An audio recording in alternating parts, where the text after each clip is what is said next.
सहस्रशीर्षः पुरुषः सहस्राक्षः सहस्रपात् शुभोमिं विश्वोत्थाजातस्य पादोऽस्य विश्वात् भूतानि प्रभातसृजे तस्मात् यज्ञाः सर्वबुधः संवृतं मृतधाज्यम् योगश्चारश्चक्रेव युध्याने अभ्यस्सम्भूतपृथिव्यैरसाश्च विश्वकर्मण समवर्तधाति तस्य त्वष्टाभिदधद्रूपमेधि तत्पुरुषस्य शान्तेः सहस्रशीर्षं देवं विश्वाक्षं विश्वशम्भवं विश्वन्नारायणं देवम् अक्षरं परमं पदं विश्वतः परमनारायणः परः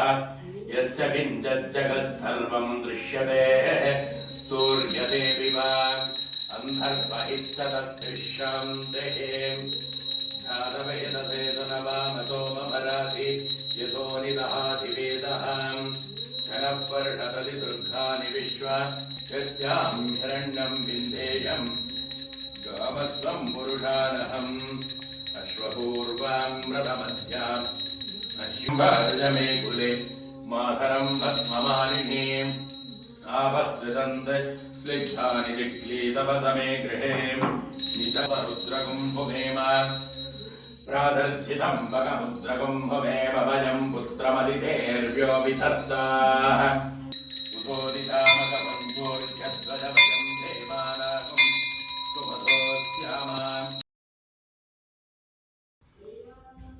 ओम नमो नारायणाय नमः। ओम नमो भगवते वासुदेवाय नमः। ओम नमो विष्णवे नमः। श्रीमन्नारायण देवताभ्यो नमो नमः।